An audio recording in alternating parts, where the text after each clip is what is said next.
Here we have Andrew, with whom looks like Marcus Anderson. This is in 2001, when Meghan Markle would have allegedly been on third year. Meghan Markle hardly spent any time at Northwestern University. According to people, she got started her yachting days, and she never stopped, really. I don't think any of her boyfriends do about it, but Meghan Markle was known as a hardcore yacht partying person, ready for anything. When all the racism claims turned out to be bull.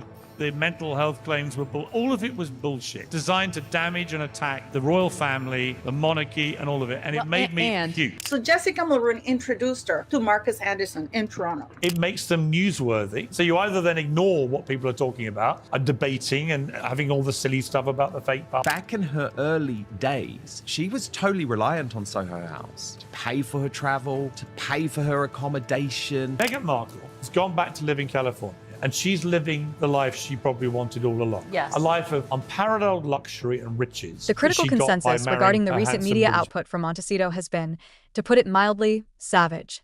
Variety magazine, the veritable Bible of Hollywood, dismissed the offerings as less than kind, unimaginative, and frustrating. The Guardian, often seen as the woke scripture, went further, with a reviewer claiming the spectacle was so sickening they almost brought up my breakfast. Even the normally reticent New York Times sneered at the performative intimacy of Instagram. Other pundits labeled it a nauseating self-serving snooze fest. This been less than kind, unimaginative and frustrating, said Hollywood's Bible, Variety magazine. So sickening, I almost brought up my breakfast, said the woke Bible, The Guardian. Or the intimacy of Instagram, sneered the normally timid New York Times. A nauseating self-serving snooze fest, said another pundit. Well, that was me, actually. Once a Soho House basic, always a Soho House basic bitch. Meghan has always had this very, very strange fascination with Soho House, very much this weird obsession with it. Do you see any of the real Diana in Meghan? Did God, you? no. Really? No. Sorry. We are uncensored, but oh my God, the idea there's any comparison between Diana, who was the biggest star in the world. A torrent of negativity suggests that the carefully curated narrative is beginning to fray at the seams, revealing a backstory that bears little resemblance to the modern fairy tale sold to the global public. The central figure in this unfolding drama, Meghan Markle, is increasingly scrutinized not just for her present actions, but for a past that she has seemingly worked tirelessly to obfuscate. A focal point of this scrutiny is her deep, long-standing entanglement with Soho House. The allegation is that once a Soho House basic, always a Soho House basic.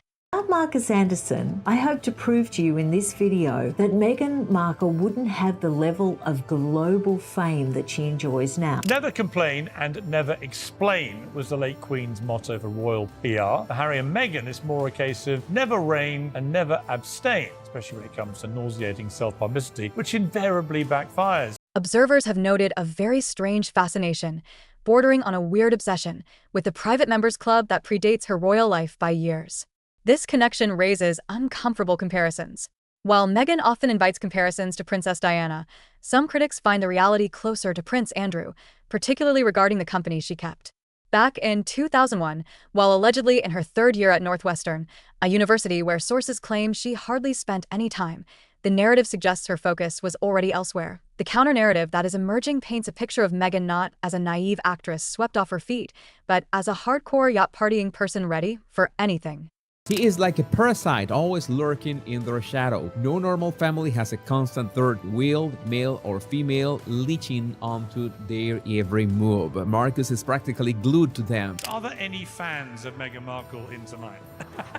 No. Oh, hang on. There is one lone hand has raised Subversive. Up here. Actually, that is one more than I expected, I have to be honest. Harry, who's that standing next to the Queen? Is that a servant? That's what Harry wrote in his book Spare. How stupid is this man that he actually believes it? Or is it that he... Critics dismiss the claims of racism and mental health struggles as fabrications designed to damage the monarchy and shield her from scrutiny. The origin story of her meeting Prince Harry is also under a microscope.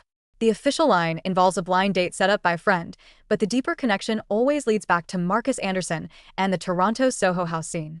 It is argued that back in her early days, as a struggling actress on a cable show few had seen, she was totally reliant on Soho House for travel and accommodation. Before you gave up any royal duty, but wanted to have your royal cake and eat it by keeping your title so you could exploit them and make gazillions of dollars in America to the highest bidder. And what do you do for that money? You trash your family endlessly, and you're going to keep doing it, as does your wife, who trashes her own family. Living a life of luxury far beyond her means, inspired by and facilitated by the club.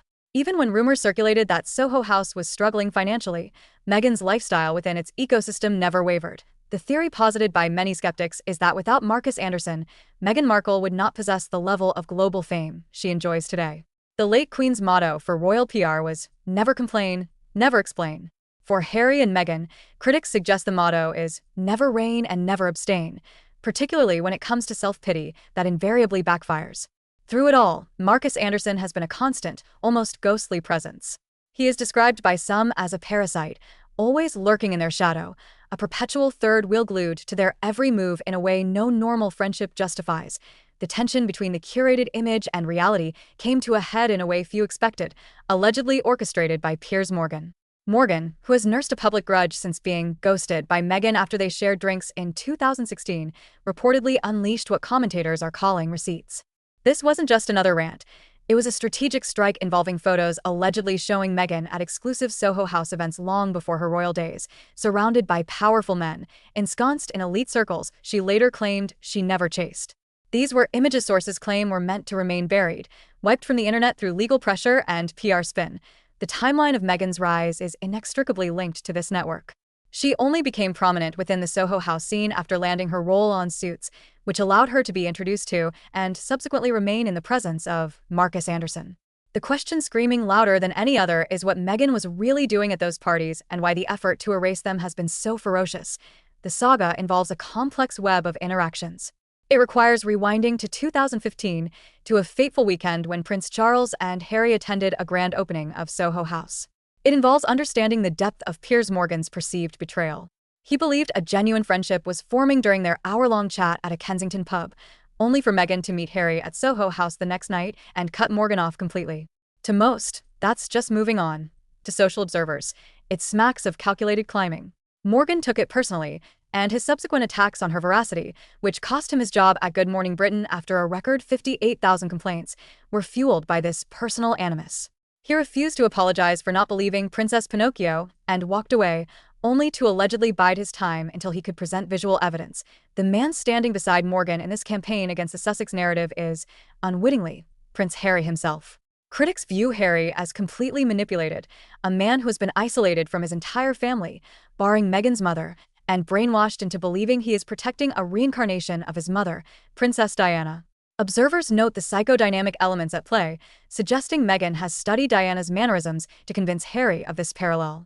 Yet, the reality shows Harry looking increasingly bewildered and diminished, lamely holding hands at insignificant events, a shadow of the popular prince he once was.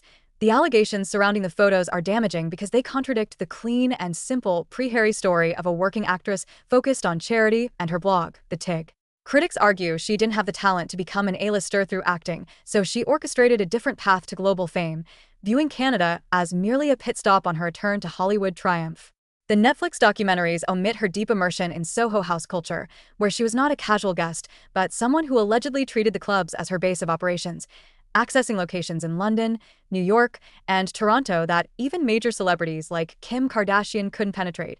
The founder of Soho House, Nick Jones, who was a guest of honor at the royal wedding, reportedly tries to avoid members who attract paparazzi.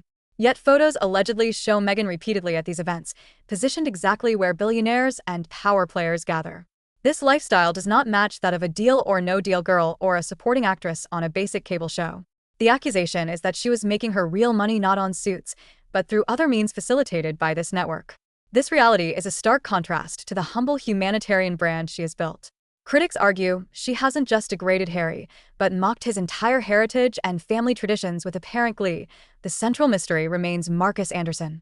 Comparisons of his jawline in older photos to current ones suggest he has been in the frame for decades. He is described as indispensable to Meghan, holding the little black book of the very rich and connected globally. He started as a waiter at Soho House London and rose to become the global membership director, a role that conveniently placed him in whatever city Meghan moved to. This shadowing is deeply suspicious to critics, who allege his role was less friend and more handler, controlling her access to the network that eventually delivered Prince Harry. His job was to find the best and the brightest for new Soho House openings, and somehow, Meghan was always in the mix. The darkest whispers involve the yacht connection. For years, rumors and alleged photos have circulated linking Meghan to luxury yachts and wealthy men. The implication is that she was part of a system, facilitated by figures like Anderson and Soho House board member Ron Burkle, where attractive women were placed in elite environments for the amusement of powerful older men. These allegations suggest her access to private jets, luxury trips, and designer clothes was never free. It came with strings attached that are never admitted to in polite society. While some photos circulating online have been debunked as misidentifications of other models, the sheer volume of smoke suggests a fire somewhere. The pattern of her presence at elite events, her unexplained access to ultra-exclusive property, and her tight bonds with men tied to billionaire circles creates an uneasiness that won't dissipate. Perhaps the most damning piece of evidence is the silence. Meghan Markle is known as highly litigious, managing her image with an iron fist and suing newspapers over private letters.